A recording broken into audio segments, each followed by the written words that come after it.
esse painel tão importante para a gente falar de governança do transporte coletivo. Eu queria apresentar o professor, meu amigo Sérgio Aveleda. Ele é advogado, com MBA em Gestão Executiva pelo INSPE, foi secretário de Mobilidade e Transportes na cidade de São Paulo, quando a cidade aderiu à Visão Zero, o programa de redução para zero de mortes de trânsito. Foi presidente do metrô de São Paulo e presidente da CPTM, diretor de mobilidade urbana da WRI, Ross Center for Sustainability Cities em Washington, e membro do Conselho de Administração da Partnership on Sustainable Low Carbon Transport. É coordenador do Núcleo de Mobilidade Urbana no Laboratório de Ciências de Cidades, Arquitetura Futuro do INSPE e sócio fundador da Urucuí. Consultor do Banco Interamericano de Desenvolvimento e membro da Comissão de Direito Urbanístico da OAB de São Paulo. E articulista da Revista Ferroviária e de outras publicações especializadas. Seja bem-vindo, Aveleda. Obrigada pela participação aqui com a gente. Obrigado a vocês, uma honra estar aqui com vocês para falar desse tema super atual. Eu estava vendo a apresentação anterior, fiquei encantado com os dados trazidos e com a relevância que o colega que me antecedeu deu para um fato que eu também vou falar aqui. Eu posso compartilhar slides, Richelle? Claro. Sobre a importância do ESG no setor de transportes. E quero contar para vocês uma experiência que eu e a Richelle desenvolvemos juntos no sentido de introduzir a cultura do ESG nas empresas de transporte rodoviário de passageiros do estado do Rio de Janeiro. Então, mais uma vez, muito obrigado pelo convite, um prazer estar nessa sessão mediada por você, Richelle, e uma honra estar aí diante de uma audiência tão qualificada. Eu quero começar falando, então, rapidamente, eu combinei com a Richelle que eu vou falar ao redor de meia hora, sobre a importância do transporte público sobre pneus no Brasil. Algumas cidades, poucas no Brasil, têm metrô e sistemas de trens. Mas mesmo nessas cidades, como Rio de Janeiro, São Paulo, Porto Alegre, Belo Horizonte, Recife, João Pessoa, o sistema de trilhos ele é importante, mas a imensa maioria das pessoas é transportada pelo sistema de ônibus. O ônibus simboliza o transporte público no Brasil.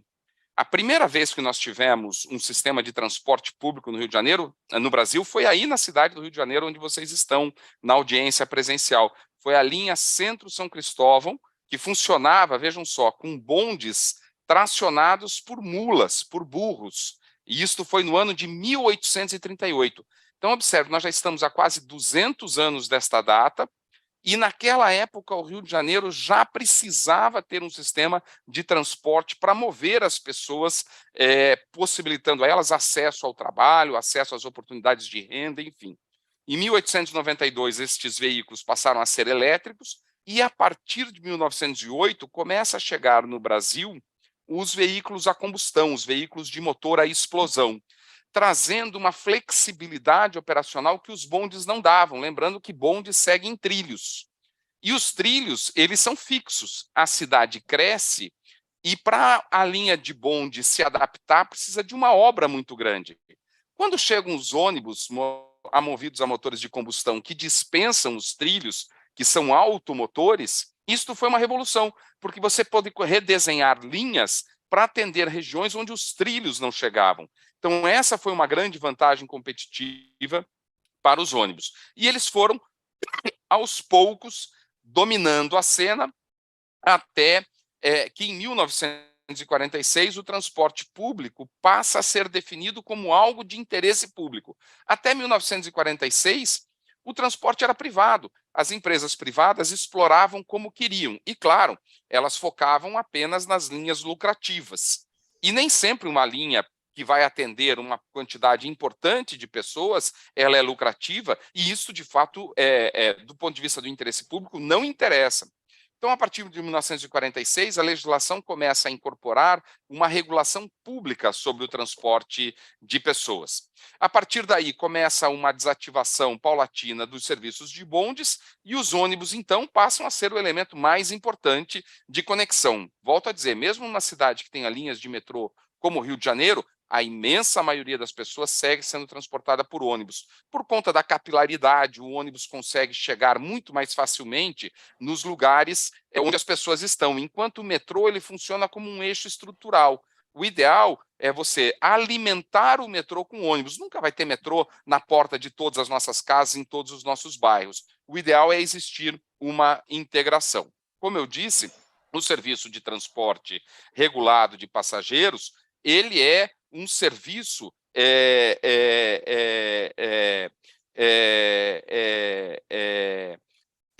de interesse público. Portanto, ele sofre uma brutal influência do setor público.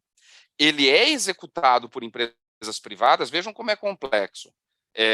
As empresas privadas são responsáveis por fazer os investimentos, são responsáveis por manter os ativos, né, fazer a manutenção dos ônibus, são responsáveis por operar esses ônibus, tem que contratar motoristas, cobradores, trocadores, mecânicos, fiscais de linha e fazer com que comprar os insumos, óleo diesel, óleo lubrificante, os próprios ônibus, as peças sobressalentes. Contudo, o preço que ele vai cobrar por esse serviço não é como funciona uma rede, como agora há pouco eu ouvi o exemplo da Natura. A Natura, ela tem lá os seus economistas que definem o preço dos seus perfumes, dos seus cremes, dos seus produtos, levando em consideração os custos de produção, o mercado em que ela está disputando com outros concorrentes e a margem de lucro que ela precisa ter para continuar operando. Um empresário de ônibus, ele tem que fazer frente a todos os custos, mas o preço que ele cobra pelo seu serviço não é definido por ele, é definido pelo serviço público. Assim como o nível do serviço.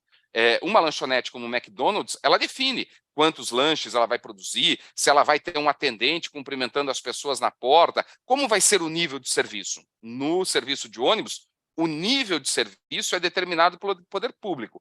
É ele que diz, nesta linha vai ter tantos ônibus com tantas partidas por hora, né? E não ele próprio, é o poder público. E isso é muito importante que seja mesmo, porque isso tem uma definição de interesse público. Além disto, volto ao exemplo da Natura. A Natura, ela domina todo o sistema de produção do bem dela. Então, ela contrata os provedores dos seus insumos, ela contrata os provedores da sua embalagem, ela contrata a empresa que vai fazer a logística, ela contrata a empresa que vai fazer o serviço jurídico, ela domina toda a escala de produção. No transporte público, o empresário de ônibus, ele domina um pedaço, ele domina que ônibus vai ser, que marca de ônibus, que mesmo tipo do ônibus é definido pelo poder público. Que óleo diesel ela vai comprar, que peça sobressalente ela vai comprar. Mas, por exemplo, um elemento fundamental na produção do serviço de transporte é a via. Onde esse ônibus vai passar? O asfalto, o pavimento. Se for esburacado, a qualidade do serviço vai cair. Se a via tiver muito buraco, a percepção da qualidade do serviço do usuário vai cair e o custo do serviço vai aumentar, porque vai desgastar pneu, amortecedor, molas, suspensão, tudo vai se desgastar antes. Mas sobre o pavimento, o empresário de ônibus não tem nenhum controle. Ele não controla parte importante dos insumos para a prestação do serviço. E o modelo de financiamento do serviço de transporte público no Brasil, ele vinha até a pandemia, como é que ele funcionava? Ele funcionava com uma repartição dos custos entre os usuários. Então, se calculava o custo do serviço, o número de passageiros pagantes, distribuía e encontrava o valor da tarifa. Às vezes, essa tarifa proporcionava uma receita adicional, às vezes, o prefeito decidia, por exemplo, não dar aumento, como em 2013, e com isto a receita diminuía em relação às margens de custos de produto. Então, ele é um serviço público, mas nem tanto, né? Ele tem financiamento privado, custos divididos entre os usuários. Esse modelo cria um descompasso entre demanda e custos do serviço, né? Quando eu distribuo entre os usuários, se a demanda cresce, aumenta a minha receita, mas se a demanda cai, eu tenho custos fixos que são muito elevados e eu começo a ter um déficit continuado. E o que a gente vinha observando no Brasil nos últimos anos, e segue observando, era uma queda permanente de usuários no transporte público, por diversas razões. Concorrência, crise econômica, política de incentivo ao uso do automóvel. Quando o governo federal decide subsidiar o automóvel reduzindo imposto, ele contribui para a queda de usuários do transporte público. Tudo isto vinha naturalmente acontecendo pouco a pouco, até que em março de 2020 o usuário desapareceu. Tal como aquele filme Querida, Encolhi as Crianças, de um segundo para outro, de um dia para o outro, a queda de usuários foi significativa, porque nós tivemos que adotar medidas de isolamento social para conter o espraiamento do vírus.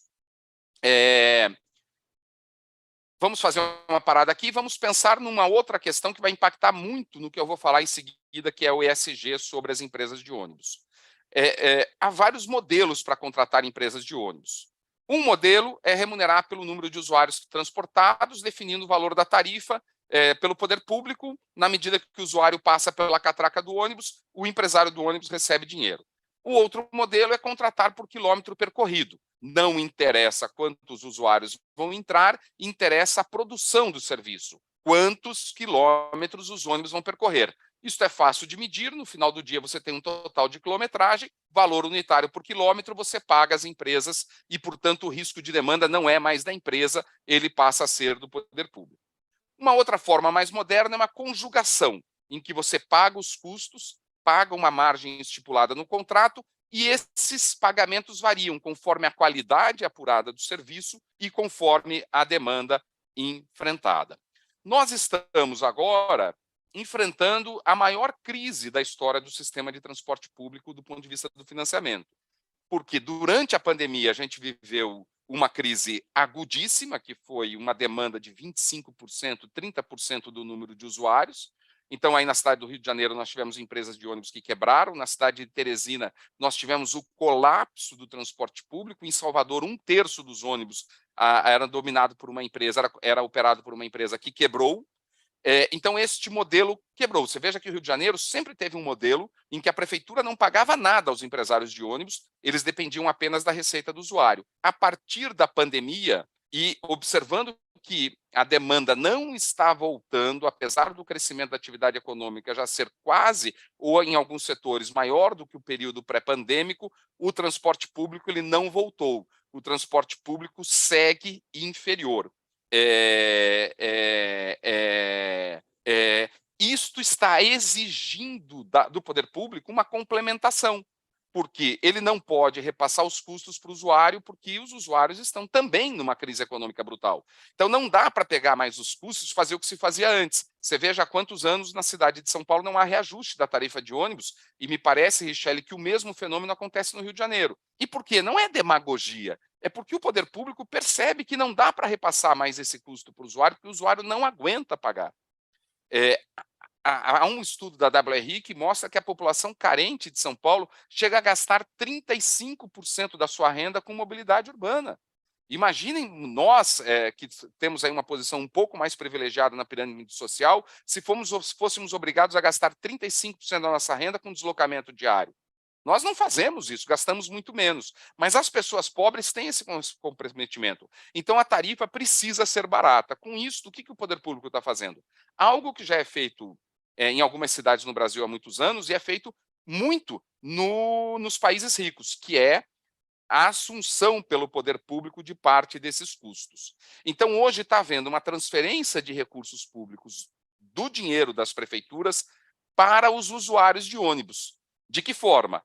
Subsidiando a tarifa através de uma tarifa que a gente chama de tarifa técnica, que é o preço que a prefeitura paga às empresas pelo serviço produzido. E esse preço costuma ser inferior à tarifa que se cobra do usuário. Então, vamos supor, no metrô da linha 4 de São Paulo, vou dar um exemplo, não tenho certeza desses valores. O governo do estado se compromete a pagar R$ 3,20 a cada usuário transportado para a concessionária.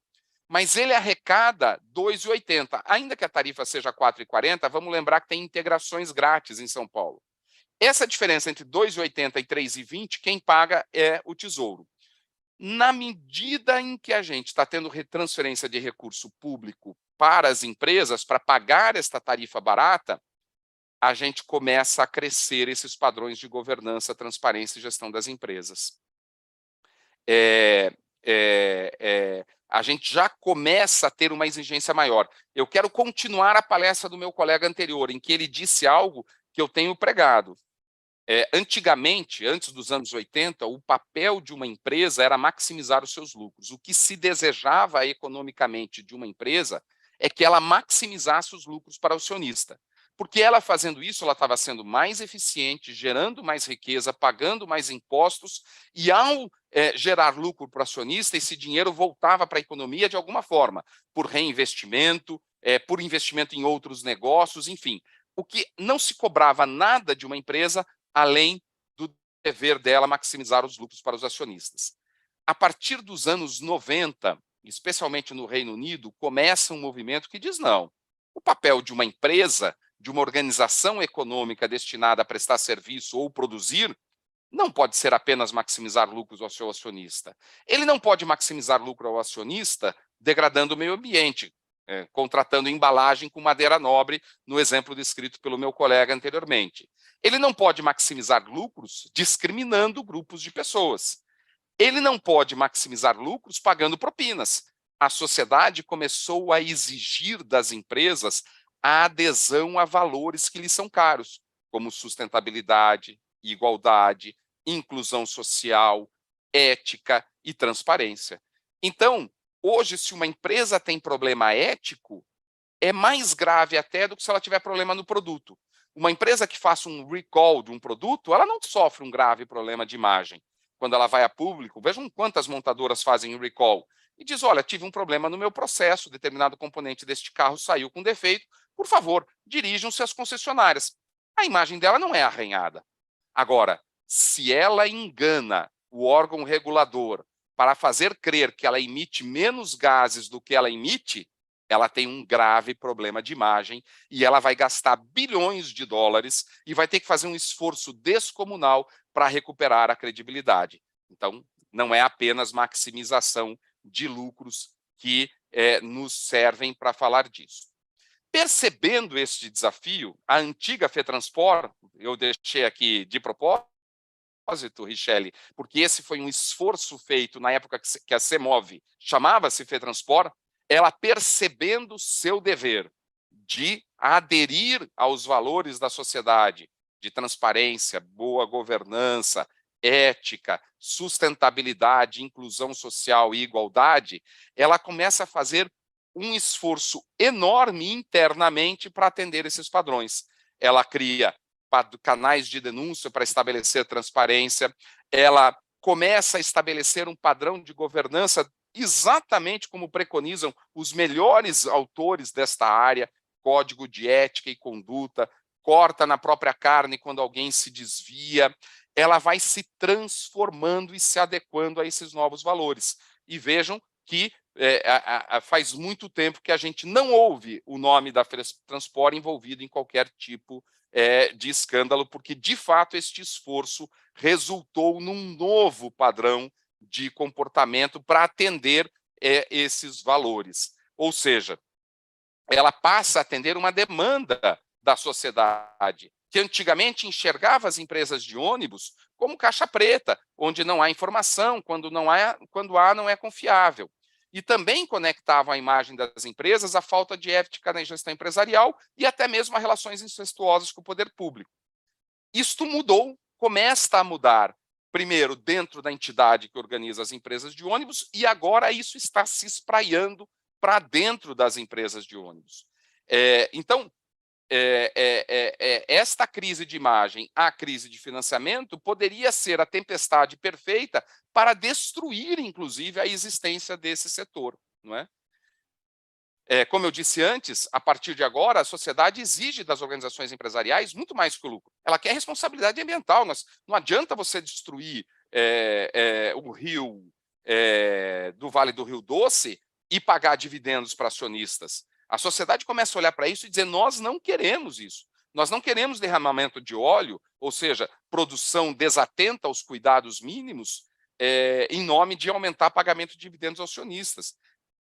Eu vi o colega falando, a gente não quer empresas ricas ao lado de comunidades que não têm sequer rede de esgoto, que não têm sequer nenhum tipo de atendimento pela sociedade. A gente não quer empresas que não atendam os interesses da coletividade. A gente quer empresas, por isso cada vez mais empresas também abrem o capital, a gente quer auditar, a gente quer saber onde vai o dinheiro. Ah, mas o dinheiro pertence ao acionista. Em parte, a sociedade tem direito a escrutinar isso. Ainda mais quando a empresa presta serviço público, né?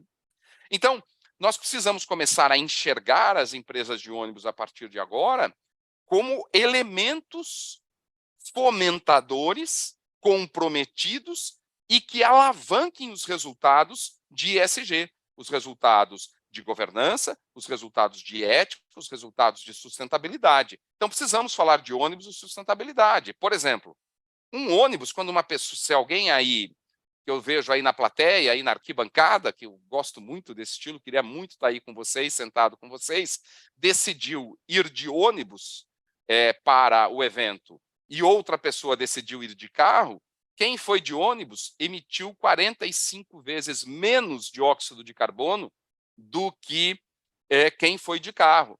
Ou seja, a atividade empresarial de prestar serviços de transporte de pessoas de ônibus se conecta diretamente com os objetivos da ONU de reduzir os efeitos da mudança climática, ainda que os ônibus sejam a diesel. Imagina quando esses ônibus forem elétricos ou outra tecnologia limpa, a capacidade que ele tem de contribuir para os impactos ambientais. E, além disso, a FETranspor, agora a CEMOV, recentemente publicou e vai iniciar um processo de implantação, não só dentro de si, como ela já fez, ela já concluiu, ela publicou agora um guia para que as empresas de ônibus tenham efetivamente ação sobre que as suas atividades empresariais estejam diretamente conectadas com os princípios de ESG. Então, em primeiro lugar, ela preconiza que todas as empresas, eu vi o exemplo, mais uma vez, do colega anterior, falando do escritório de advocacia. Ora, como um escritório de advocacia pode ser mais ou menos ofensivo ao meio ambiente? O uso da água, evidentemente. De que maneira uma organização empresarial define o uso da água? No caso de empresas de ônibus, por exemplo, resíduos de lubrificantes, de borracha, de componentes, ela tem que buscar em toda a sua cadeia produtiva, em toda a sua cadeia de atividade, um compromisso de que os seus resíduos serão eliminados de forma correta e serão manejados de forma correta e cobrar isso dos seus fornecedores. Então, este é um elemento novo que vai passar a ser exigido das empresas de ônibus. Ter metas claras e precisas. Uma atividade, uma consequência muito impactante da atividade de transporte é a morte no trânsito. O Brasil segue sendo um campeão mundial da morte no trânsito. Nós matamos 19,7 pessoas por 100 mil habitantes. A cidade de São Paulo, por exemplo, já está num número muito inferior a esse, mata 6,5 por 100 mil habitantes. O Afeganistão mata 16 pessoas por 100 mil habitantes, para vocês terem uma ideia de como a gente está mal. Né? Eu estava esses dias publicando um artigo sobre o assunto e o revisor me pediu, por favor, ache alguém pior do que o Brasil. Eu fui lá na lista da Organização Mundial de Saúde e achei a Índia. É o único país que mata mais pessoas no trânsito do que o Brasil. Ou seja, as empresas de ônibus precisam se comprometer a eliminar a sinistralidade das suas atividades. E oferta permanente de treinamento para desenvolvimento profissional dos colaboradores. O impacto social da atividade de ônibus por si só é gigantesco. Se não houvesse ônibus, por exemplo, nós não teríamos feito medidas de isolamento social. A gente só pôde ficar em casa durante a pandemia porque o estoquista do supermercado foi trabalhar, porque o balconista da farmácia foi trabalhar, porque o policial foi trabalhar, porque o enfermeiro foi trabalhar. E essas pessoas foram trabalhar de ônibus. Então, só aí a gente já vê um impacto social gigantesco da atividade de ônibus. Mas eles são essenciais para fazer com que as pessoas tenham acesso, para que se inclua pessoas na atividade econômica. Se não houvesse ônibus na cidade do Rio de Janeiro, nós teríamos uma cidade muito menos competitiva do ponto de vista econômico, muitas empresas teriam que fechar as portas e nós teríamos muito mais desigualdade social do que a gente tem hoje. Mas, além disso, além da sua atividade, a empresa de ônibus pode fazer mais. Ela pode, e eu sei que muitas fazem, Richelle, ações comunitárias, por exemplo, na região influenciadas de suas garagens, buscando promover a inclusão social, ações filantrópicas mesmo ao redor das garagens, melhorias urbanísticas, de convivência e de lazer. E também aqui, fazer com que seus colaboradores tenham desenvolvimento profissional. Ser transparente. É preciso que quem presta serviço público tenha padrões de transparência. Hoje, se você entrar no website da CEMOV, você consegue observar todos os números, as atividades, você consegue fazer denúncias de qualquer coisa irregular. Isso precisa descer para as empresas de ônibus. Por exemplo, em São Paulo há uma grande operadora dos metrôs, que é a CCR. Ela recentemente conseguiu negociar com o governo do estado um reequilíbrio muito grande, porque ela tinha sido prejudicada por várias omissões e ações do poder concedente. Ela conseguiu negociar, conseguiu assinar esse contrato e isso foi aceito pela sociedade. Não houve polêmica. Basicamente, eu te asseguro, porque se você entrar no site da CCR, você olha o balanço auditado por empresa de primeira linha e consegue ver para onde vai cada centavo daquele dinheiro. Então, é preciso uma mudança radical de paradigma para incluir a transparência. Então, as empresas precisam assumir uma cultura de integridade e transparência nas informações financeiras e não financeiras. Nós temos que entrar no site dessas empresas e poder olhar todos os números, índices, qualidade de operação, índice operacional, custos de produção do serviço, quanto auferiu de lucro, para onde foi esse lucro, como foi distribuído. Isso é fundamental para que a gente possa confiar nas empresas. Por exemplo, publicar os investimentos realizados. Um ônibus é caríssimo. Elas estão todo ano atualizando os ônibus, as pessoas não sabem disso. Se isso estivesse consolidado num placar, né, quanto as empresas de ônibus já investiram na melhoria da qualidade do serviço, publicar as reclamações recebidas de usuários. Eu tenho o direito de saber quais são as reclamações e o que ela fez para melhorar, o que ela está fazendo como melhoria contínua, né? Garantir que as pessoas beneficiadas pelos serviços prestados, formadores de opiniões e qualquer interessados possam visitar periodicamente as garagens e conhecer. Muitas vezes a gente fala mal de uma operação de ônibus, mas a gente não faz ideia da complexidade da operação, de todo dia uma garagem colocar 600, 700 ônibus na rua todas as manhãs, garantindo que eles estejam prontos para prestar o serviço, que os empregados estejam a postos para conduzir os ônibus, não é? Publicar relatórios de qualidade de serviço com índices claros, né? Dar publicidade aos custos operacionais e manter uma plataforma digital para informar sobre a operação. Hoje, o que nós mais queremos como os usuários do transporte público é gerenciar a nossa viagem, é ser capaz de saber a que horas o ônibus vai passar, onde o ônibus está. Isso é muito importante para que o usuário se sinta, de fato, cliente do serviço, né? Informar o total de sinistros de trânsito envolvidos, possuir e manter divulgado o programa de treinamento de colaboradores quanto à integridade e conformidade e adotar código de condutas que sejam vinculantes ao contrato de trabalho. Quem não observar aquele código de conduta não pode continuar trabalhando. Na relação com o poder público, tem uma relação completamente ética, não se aceita mais na sociedade relações baseadas em compadrio, em corrupção, em benefícios pessoais. É preciso que as empresas tomem a liderança de ter relação ética com o poder público, nunca oferecer ou proporcionar qualquer tipo de vantagem a representantes do poder público, ter um preposto nomeado para a relação com o poder público, que é treinado, conhece o código de ética, é escrutinado e observar sempre toda a legislação vigente. Cumprir os contratos, né?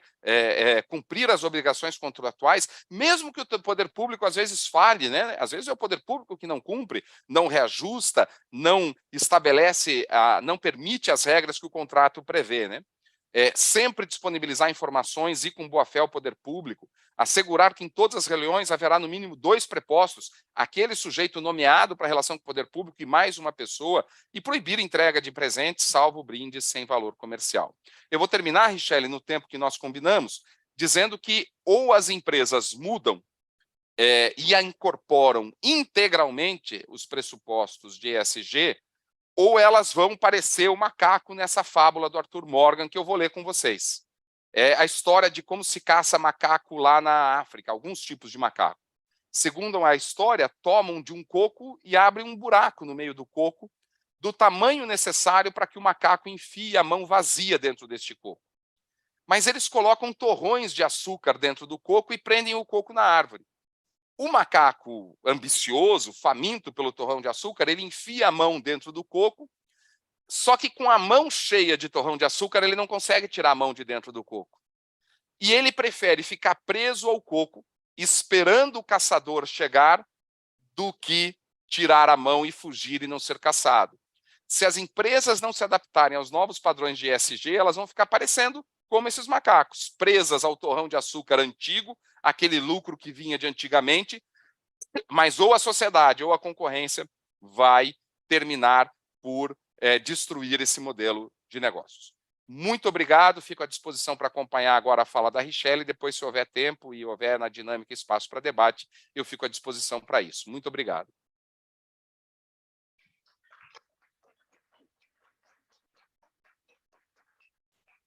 Obrigada, Sérgio, muito legal. Esse foi um trabalho muito interessante que a gente fez ao longo do ano, final de 2021 e 2022, já montando toda a transformação que a gente fez. E aí, falo um pouquinho agora, mostrar principalmente um vídeo que a gente mostra o poder dessa transformação da FETranspor em CEMOV. Eu queria apresentar, antes de começar a mostrar um pouquinho esse nosso momento de ESG na FETranspor, para depois a gente conversar um pouquinho.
Bem, então, o Sérgio apresentou a ideia que a gente teve de montar o guia de governança para as empresas. Antes da gente montar o guia, a gente já vem se preparando desses 5 anos, montando o ESG dentro da própria CEMOV, dentro da própria instituição. E aí eu queria falar um pouquinho sobre esses 3 pilares que a gente vem trabalhando dentro do meio ambiente, do social e da governança. Dentro do meio ambiente, a gente já tem um programa antigo, de bastante tempo, que é o Programa Ambiental da CEMOG, que a gente faz um trabalho interno para as empresas operadoras, e o Centro de Serviço Ambiental, que a gente faz um serviço externo para a sociedade. O social, o trabalho que a gente faz, principalmente as empresas na comunidade, no entorno das garagens, mas com algumas parcerias que também fazemos. Eu queria trazer um exemplo para vocês. E dentro de governança, o que nós preparamos dentro desses 5 anos que a gente trabalhou. Dentro do meio ambiente separado entre serviços ambientais e o programa ambiental, dentro do centro de serviços, todo o trabalho dentro das garagens de consultoria gratuita para todas as nossas empresas. Hoje nós temos mais de 178 empresas associadas dentro da federação, e a gente tem todo o alinhamento com os órgãos de fiscalização, tanto de IBAMA, INEA, que é o Instituto Estadual de Ambiente, as secretarias ambientais dos municípios todos, tanto da região metropolitana quanto do restante do estado, e a gente faz todo o auxílio às empresas à retirada das licenças, tanto licença de operação, licença de operação, de licença de alguma licença de auto de infração, quando elas fazem alguma ação específica de utilização do solo. Tudo isso a gente tem uma equipe de meio ambiente que faz esse auxílio junto às garagens. Hoje, quase 70% das nossas empresas estão com licença de operação. Em 2014, quando a gente efetivamente começou o programa, eram apenas 13%. Então, todo o trabalho feito com a nossa equipe. 33% naquele momento não tinham nem aberto o processo. A gente tinha também algumas empresas que estavam no processo há mais de 10 anos parado no órgão, e é isso que a gente fez apenas com um corpo técnico, trabalhando, respondendo alguns questionamentos técnicos. A gente conseguiu aumentar quase 60% esse grau de licenciamento. A gente já faz mais ou menos 115 visitas técnicas por ano nas garagens, perícias ambientais, tanto junto com fiscalização, com os órgãos públicos, ou dentro de alguma necessidade da garagem, alguma coisa específica. A empresa, às vezes, quer mudar alguma localização de alguma medição ou de algum descarte de material, a gente faz. Quase 3 milhões de reais em multas convertidas, apenas respondendo algum questionamento do órgão ambiental, ou necessariamente fazendo alguma remediação de solo dentro da legislação. Então, essa é a nossa equipe. A gente tem o selo verde. Como é que é feito o selo verde? A gente tem um programa com Brasília, com a CMT, que a gente faz a medição da fumaça negra dos ônibus. É um programa antigo também, que a gente começou, e aí ele tem tamanha credibilidade que o órgão público deixa a gente fazer a nossa automedição. Então, hoje a gente tem técnicos que vão às garagens, normalmente à noite, quando os carros recolhem, e eles pegam todos os carros daquela revisão, daquela garagem, e mede qual o grau de fumaça que ele está saindo ali no escapamento, para saber se o carro ele é aprovado ou reprovado. Se aquele carro for reprovado, ele é retirado de operação no dia seguinte, para manutenção, enfim, ou para fazer todas as medições e reparos preventivos daquele carro. E aquele carro aprovado, ele recebe o selo verde, emite um laudo, e aquele laudo, por obrigação legal, ele precisa de 4 em 4 meses ir para o INEA. E esse selo, ele, ao colocar no para-choque, no para-brisa do veículo,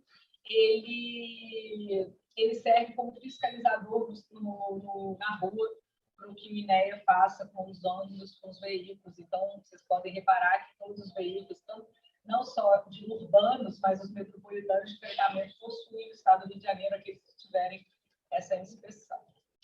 Esse é o programa Despoluir, que é esse que fez junto com a CMT e o SESC Senat, e que faz toda a parceria com a gente, que tem os técnicos.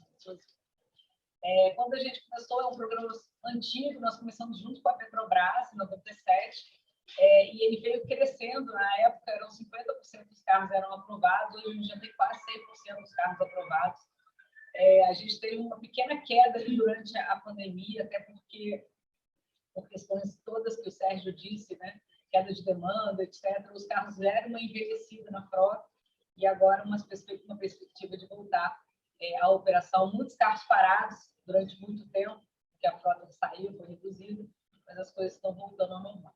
Dentro da ação social que a gente fez algumas parcerias, principalmente com o metrô, em alguns pontos turísticos do Rio, e agora em 2022 foi o projeto Coleta Musical.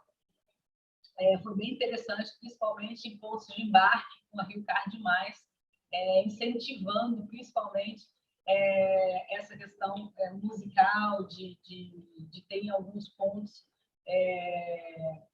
com a comunidade carente que fazem e estimulam as crianças a estudarem música, e foi uma ação muito interessante que a gente patrocinou. Dentro das ações internas sociais, a gente faz tanto o recolhimento de produtos para distribuição, quanto também fizemos o plantio de mudas em um projeto Semear, que foi também todo o nosso corpo técnico e alguns funcionários da CEMOV fazer esse plantio em alguns locais e jardins, que também é uma contribuição para o meio ambiente. E dentro da parte de governança, que seria o nosso terceiro, a gente começou, há 5 anos atrás, um programa de integridade e conformidade, com toda uma mudança de abordagem e metodologia para criar, dentro da própria governança do Conselho de Administração, temos um compliance officer hoje, vem formando todo o processo, criando um código de ética, de conduta. O programa ele é formado por 12 pilares principais, dentro de gerenciamento de riscos, uma série de normativas, alguns treinamentos que todos os colaboradores são obrigados a fazer, controles internos, disque denúncia, onde a pessoa não é obrigada a se identificar para fazer a denúncia, é um telefone externo à empresa, contratado, tem um monitoramento de ações e controle, tem uma série de procedimentos a serem feitos, foi feito também nesses últimos 5 anos. Dentro desses procedimentos, desses pilares, alguns deles é de comunicação, então como que é feita essa comunicação entre os colaboradores. Então, primeiro foi divulgado esses 12 pilares para que todo mundo conheça e saiba utilizar, principalmente, por exemplo, o código de conduta, o voz ativa, né, que é esse canal de denúncia. Como que você faz para utilizar, caso você necessite, qual é o telefone, como é que você pode usar naquele momento que você mais precisa, o código de conduta, quais são as regras a partir daí, para todos os funcionários possam utilizá-lo. E dentro desses treinamentos, praticamente mensalmente a gente tem treinamentos dentro de lei de corrupção, de conflitos de interesse, o que pode, o que não pode, tem workshops para algumas áreas da empresa, dentro de inventário, quanto de dados, né? Agora tem a nova lei LGPD, Lei Geral de Proteção de Dados, que para a gente é muito importante, dentro da Rio Card+, tem uma série de informações. Então, são todas essas coisas, né? Eu trouxe, enfim, um pedacinho do que a gente fez nos últimos 5 anos, e continuação, principalmente a parte muito sensível, né? A parte da Rio Card+, a parte de informação e dados sensíveis que a gente tem de todos os clientes dos cartões. E aí eu acho que só para trazer, eu queria trazer esse último slide, e aí para concatenar um pouco com a mensagem do Sérgio, para a gente tem 10 minutinhos para a gente continuar debatendo e abrir para perguntas. A proposta do setor de transporte agora é que a gente tem um novo marco legal. E dentro desse novo marco legal tem 3 pilares bem importantes e bem firmes, né, que vão sustentar e trazer esse novo transporte público que a gente está trazendo. Dentro dessa ideia de financiamento, que foi um pouco que o Sérgio falou bastante na palestra dele, que hoje, principalmente, a gente já falava isso antes da pandemia, mas eu acho que agora com a pandemia ficou muito evidente de que não só o passageiro pode custear a passagem, né? A passagem é muito cara para quem paga, não é suficiente para custear todos os custos do sistema, dentro da necessidade de qualidade que a gente precisa, dentro da necessidade de um transporte melhor. Então, a gente precisa de subsídio. E, para isso, a gente e aí o que a gente falou bastante na nossa discussão aqui é a questão de que a governança precisa estar dentro de todas as igrejas, de todos os comportamentos, e aí, mais do que nunca, a transparência de informação, a transparência de dados, e ela precisa estar nesse pilar principal. Eu acho que a qualidade e produtividade é cada vez mais, as exigências mudaram, né? Eu acho que quando a gente fala que o mundo mudou, a pandemia trouxe muito essa discussão de que o mundo mudou, o comportamento mudou, e as exigências mudaram. A gente precisa, as pessoas querem cada vez mais qualidade e a produtividade. E o terceiro pilar é a questão da regulação e contrato, porque, bem como o Sérgio falou, o transporte é público, mas ele é operado por empresas privadas que precisam ter regras bem definidas para que não mude no meio do caminho e que precisam, no final das contas, pagarem as suas contas e precisam, de fato, terem lucro no final do dia. Então, esses pilares precisam estar muito bem definidos para que, no final, a gente tenha um bom serviço, um bom transporte, uma boa mobilidade. Então, era o que eu queria falar. Sérgio, eu queria abrir para a gente começar a conversar, principalmente concatenar a nossa... Deixa eu só ver se eu volto com a sua carinha aqui.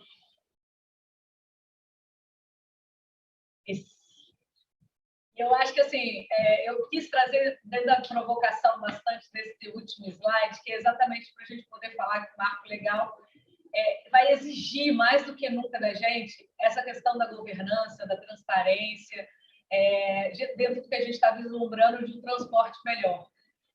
Porque eu acho que a gente tem... não é que está fadada ao insucesso, não, já foi. Né? Dentro do que a gente pensou no Rio de Janeiro hoje, 17 empresas já fecharam, várias em recuperação judicial, o transporte caótico que a gente teve durante a pandemia e teve essa transformação que você fez, que você falou que é o poder concedente investindo no sistema que de fato precisa ser para que ele volte a respirar e volte a ser melhor, e as pessoas exigindo qualidade como de fato precisa ser. Então, como que a gente faz para concatenar isso tudo dentro, buscando um marco legal, buscando novas regras e exigindo que as coisas sejam mais transparentes e com governança? Essa pergunta-chave, Richelle. Em primeiro lugar, é preciso que a sociedade civil se mobilize. Você veja, Richelle, vou dar um exemplo da eleição, né? Nunca houve uma discussão sobre gratuidade no dia de eleição. Nunca. Nós nunca passamos por esse tema. Pelo contrário, né? Eu acho que é o contrário. Aí, 2 semanas antes, que Porto Alegre, que sempre teve gratuidade, e em dezembro do ano passado aprovou uma lei revogando, a sociedade civil em Porto Alegre disse: como assim não vai ter ônibus grátis na eleição? E, de repente, a sociedade civil, como um rastilho de pólvora, claro, mobilizada pelo tema eleição, se organizou e nós tivemos no segundo turno, acho que todas as capitais do Brasil, se não todas, a imensa maioria, e dezenas de cidades no Brasil inteiro que deram gratuidade. Num processo que eu acompanhei uma cidade em que o prefeito não queria dar, achava que não fazia o menor sentido isso, dizia isso nunca se discutiu e tal, e no segundo turno ele deu a gratuidade, que não teve como escapar. Então, a sociedade civil ela tem um poder gigantesco. Vamos lembrar 2013. A organização da sociedade civil fez voltar o reajuste de tarifa. Então, em primeiro lugar, é preciso que a sociedade civil se organize. Por exemplo, o usuário de ônibus é um sujeito oculto na equação da política pública. O editor de jornal, o radialista, ele vai para o trabalho de carro. Então, quando você afeta o carro, por exemplo, implanta uma faixa de ônibus, tirando espaço para o carro, ele reclama. Os ciclistas, eu sou ciclista, tem um monte de ONG muito fortes articuladas. Os pedestres iguais. O usuário do transporte público não tem. Então, nós precisamos dar voz ao usuário do transporte público, dar voz a isso. Segundo lugar, você lembrou bem, está em trâmite no Senado Federal um projeto de lei muito importante e que, atenção, colegas que estão aí na nossa arquibancada, está submetido à consulta pública. O Senado Federal acaba de abrir um processo de consulta pública sobre o novo marco legal do transporte coletivo no Brasil. Por favor, vocês que estão aqui são interessados no tema, leiam e proponham, discutam, levem essa discussão para os grupos que vocês fazem parte, porque esse novo projeto de lei vai definir se nós vamos ter um transporte público mais bem regulado, mais bem organizado, mais transparente, mais focado nos interesses dos usuários. Então, é preciso articular para a aprovação desse projeto e até o seu aprimoramento, ele pode ser aprimorado ainda no Congresso, no Senado, depois na Câmara dos Deputados. Terceiro, é preciso a gente assumir que o transporte público não é justo que ele seja financiado pelos seus usuários. Leiam, vocês que estão aí no Rio de Janeiro, leiam amanhã um artigo que será publicado no Globo da minha autoria sobre esse tema. Nós precisamos falar da injustiça da economia do transporte. Nós precisamos falar o quanto é injusto nós ratearmos os custos do transporte apenas nos seus usuários. Eu não vou antecipar o artigo, mas basicamente, quem usa transporte público promove muitas externalidades positivas. Diminui engarrafamento, diminui poluição, diminui risco de sinistralidade, contribui para uma cidade mais democrática, sustentável. Em contrapartida, quem usa carro não promove externalidades positivas, só negativas. Ocupa muito espaço, polui muito, provoca barulho, provoca sinistralidade no trânsito. Um veículo em movimento precisa de 26 metros quadrados. Uma pessoa pesa 70 quilos. Quando ela sai de carro, ela transporta no mínimo 1 tonelada, podendo chegar a 2 toneladas, dependendo da SUV que a pessoa tenha. Não é justo que quem vá de transporte público tenha que pagar e quem vá de carro não pague nada. Isso não faz sentido. Então, nós precisamos equacionar esse drama de financiamento. Nós precisamos melhorar a governança do transporte, metropolitanizar a gestão do transporte público. São várias as tarefas que precisam ser feitas ao mesmo tempo para a gente, de fato, conhecer um ciclo positivo e virtuoso no transporte público, Richelle. Muito bom. Eu acho que você tocou num assunto bem importante que a gente vem discutindo há muito tempo, que é a questão da região metropolitana, né? Qual esse desafio de tornar metropolitano o sistema de transporte, ele já vem de longa data, né? A gente já discute isso há muitos anos. Como é que a gente faz para trazer o transporte de região metropolitana numa legislação que o transporte é extremamente municipal? Como é que a gente faz para concatenar tudo isso e trazer uma opinião única, que seria a técnica e não a política no momento de discutir transporte? Vocês são. Pronto, desculpa, eu pus um mudo aqui para não vazar ruídos aqui onde eu estou. Eu acho que, volto à pergunta anterior, acho que a participação, a cobrança da sociedade civil é fundamental sobre o tema do transporte público, né? Entender que o transporte público eficiente é benéfico não apenas para os seus usuários, mas para toda a sociedade. No aspecto metropolitano, Richelle, eu costumo dar um exemplo. Imaginem aí no Rio, eu imagino que tem um administrador regional, um prefeito regional dos bairros aí do Rio, não tem? Acho que tem, até o prefeito Eduardo Paes, ele foi administrador regional da Barra da Tijuca no passado, né? Então, imaginem se tivesse uma lei agora aí na cidade do Rio de Janeiro que dissesse assim, cada administrador regional, prefeito regional, não estou certo qual é o nome que se dá aí no Rio, vai ter autoridade para definir o transporte público na sua área. Então, o administrador lá da Barra da Tijuca vai licitar, vai desenhar as linhas de ônibus da Barra, vai estabelecer qual cartão que vai ser usado para cobrar a tarifa na Barra, o valor da tarifa lá na Barra. O prefeito que administra a Zona Sul, lá, o administrador no Leblon, Copacabana, Ipanema, imagino que seja uma região só, vai ele definir as linhas de ônibus daquela região. Depois lá o pessoal da Zona Norte, eles vão definir a sua. Seria um caos, não seria, né? É fácil antever que seria um caos. Então, ampliem um pouco a lupa de vocês e olhem para a região metropolitana do Rio de Janeiro. Existe divisa entre Nova Iguaçu e Rio de Janeiro? Vocês sabem me dizer onde é a divisa de Nilópolis e Rio de Janeiro?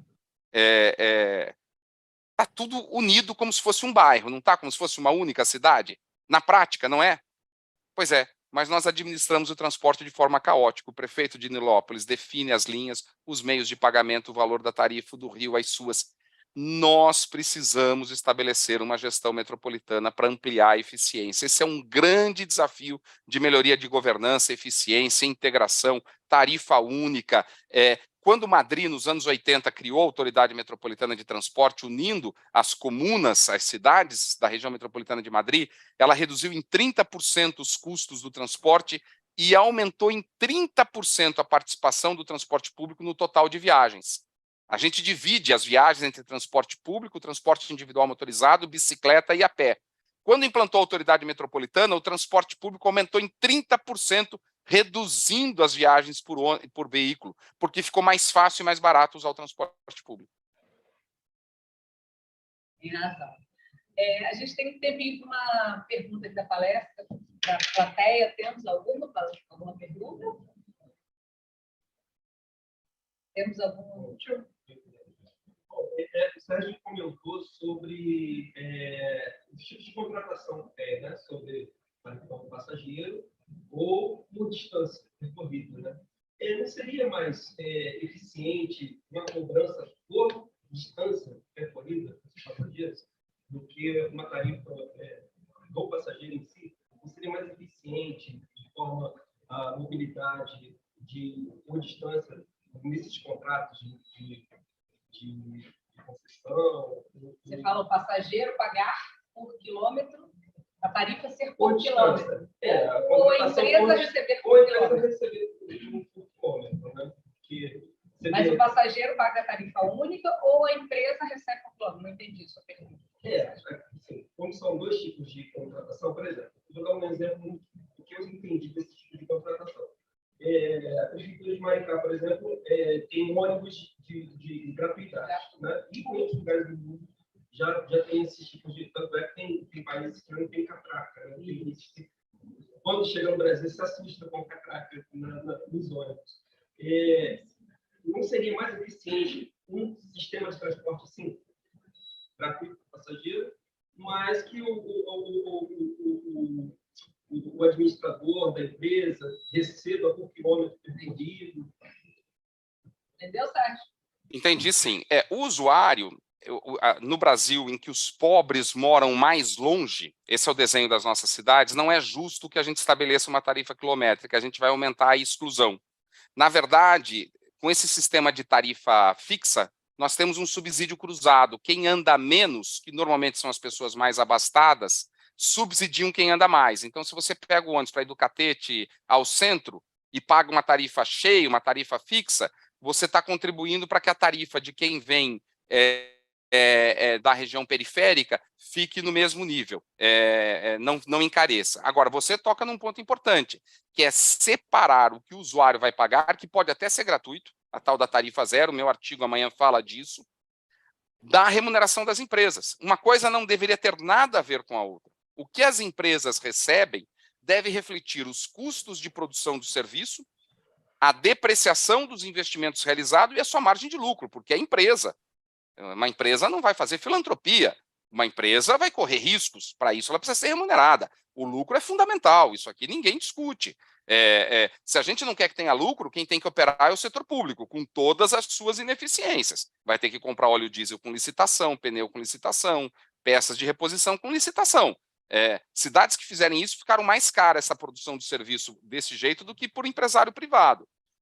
Então, São Paulo, por exemplo, estabeleceu uma fórmula de remuneração, eu não sei o nome de quem me perguntou, mas agradeço muito a pergunta, que estabelece assim, tem um componente da fórmula que repõe os custos de investimento, tem outro componente que repõe os custos fixos, outro componente que repõe os custos variáveis, outro componente que assegura a margem e um componente que varia isso tudo de acordo com a qualidade do serviço prestado e uma pequena variação da demanda. Então, se, por exemplo, a empresa de ônibus não coloca o número de ônibus previstos naquela hora, ele sofre uma redução da remuneração. Se o índice de qualidade avaliado pelo usuário cai, ele sofre uma perda de remuneração. Então, só o quilômetro, como você está pensando, é uma fórmula simples, só que ela cria uma certa racionalidade. Pensa o seguinte, quanto menos você usar seu carro, mais ele vai valer na hora da troca, não é verdade? Então, se eu levar o ônibus com menos passageiro, ele desgasta menos, não é? Dá menos despesa de manutenção. Então, só pagar por quilômetro, eu posso criar uma racionalidade de não transportar pessoas. Sabe aquela cena do ônibus não abrir a porta no ponto?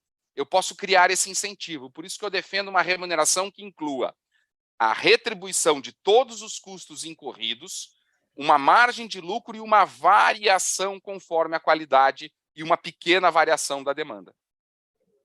É mais complexo, mas eu acho que alinha mais o interesse do empresário ao interesse público. Eu acho que um misto de indicadores, né? Isso aí. Então, agora a gente tem mais uma pergunta aqui da plateia. Eu acho que pelo nosso adiantado da hora e os compromissos de depois dessa hora, eu vou passar agora para o Vitor. Ele vai fazer mais uma pergunta também. Obrigado, isso aí mesmo. Sérgio, parabéns pela palestra, muito interessante. Percebendo que nós estamos falando sobre transporte coletivo e sustentabilidade, né? Eu pergunto como é que você e sua equipe avaliam possibilidade de ampliar o transporte naval dentro da Baía de Guanabara, né? Interligando não só Praça 15 com Praça Araribóia e Paquetá, mas, de repente, São Gonçalo, Botafogo, Zona Sul do Rio, Itaboraí, o fundo da Baía de Guanabara, né? E todo mundo, né, que a gente tem rios e baías navegáveis, o transporte marítimo é amplamente utilizado. Aqui na Baía de Guanabara, singularmente, isso está muito aquém da capacidade de transporte de passageiros que poderia estar sendo aproveitado.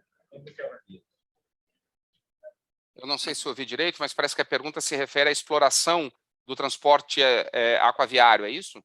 Isso. Muito obrigado pela pergunta. Faz todo sentido uma cidade que é banhada por uma baía, né, que é uma água calma, porque em mar a navegação é muito difícil de ser feita desse ponto de vista de entrada e saída, né, porque tem que enfrentar a arrebentação. Faz todo sentido que seja explorado esse sistema. Agora, a palavra-chave é integração, porque a pessoa vai chegar na estação das barcas de Araribóia e Niterói e vai precisar ir para o destino onde ele precisa ir.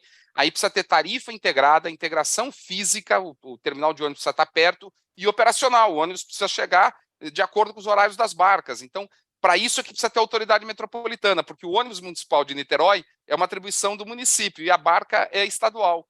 Se não houver uma articulação única, você tem um descasamento tarifário e operacional. O segredo é integrar. Mesma coisa metrô e trem. A gente poderia falar que o metrô e o trem não deveria sofrer concorrência dos ônibus, ele deveria ser alimentado pelos ônibus. Isto vai acontecer se houver um planejamento e uma distribuição equânime das receitas entre esses operadores. Também o ônibus fica numa situação ruim, porque se ele só leva para o trem e não é remunerado adequadamente, ele vai quebrar. Então, aí é que está a necessidade de ter uma autoridade metropolitana que olhe para isso de forma universal. Holística, perdão dizendo. Sérgio, desculpe se você falou várias vezes justamente a autoridade metropolitana. Ela já existe, existe já constituiu isso. Por que não funciona? Ela não tem esse poder, né, de criar. O que aconteceu com essa autoridade que a gente tem e não tem? Quer dizer, eu não consigo afirmar para você a história aí da Autoridade Metropolitana do Rio. Não me parece que exista a Autoridade Metropolitana como eu preconizo, que é um órgão que tem o Estado e os municípios na gestão. Eles são donos, não é só o Estado. O que eu conheço aí do Rio, que tem a AGETRANS, que é uma agência estadual que regula os serviços estaduais, e a Secretaria de Transporte do Rio, a Secretaria de Transportes do Estado do Rio, da cidade do Rio, da cidade de Nova Iguaçu. O que a gente preconiza é uma autarquia em que a administração ela é comum entre Estado e municípios. E toda a competência na área de mobilidade urbana vai para este lugar. Até mesmo a competência de trânsito, de definir velocidades, a competência de definir as linhas de ônibus, do sistema tarifário, tudo vai para dentro desta autoridade que tem gestão conjunta do Estado e dos municípios. Ela não tem no Brasil, e tem nos países envolvidos, por uma razão que, ao meu ver, é uma razão política. Os prefeitos não querem abrir mão do poder de gestão sobre os ônibus, sobre o transporte, porque eles querem definir esta política. O problema é que a conta não está fechando, a qualidade está caindo, o subsídio vai aumentar, e nós precisamos tomar uma medida que, de fato, reduza os custos e melhore a qualidade. Quando eu falei do exemplo de cada subprefeito do Rio fazer a gestão de transporte, certamente vocês viram que isso seria um caos. Mas é assim que nós fazemos nas regiões metropolitanas. É caótico. Sérgio, obrigada pela sua palestra. Eu que agradeço. Mais uma vez, brilhante. Queria agradecer a vocês também pela paciência e pelo dia. E dizer que é isso. Estamos aqui sempre ainda tentando e melhorando a qualidade do transporte, lutando por uma mobilidade melhor no nosso estado do Rio de Janeiro. Obrigada e bom dia para vocês. Obrigado, Richelle. Obrigado a todas vocês. Um bom dia para todos nós. Até logo. Tchau.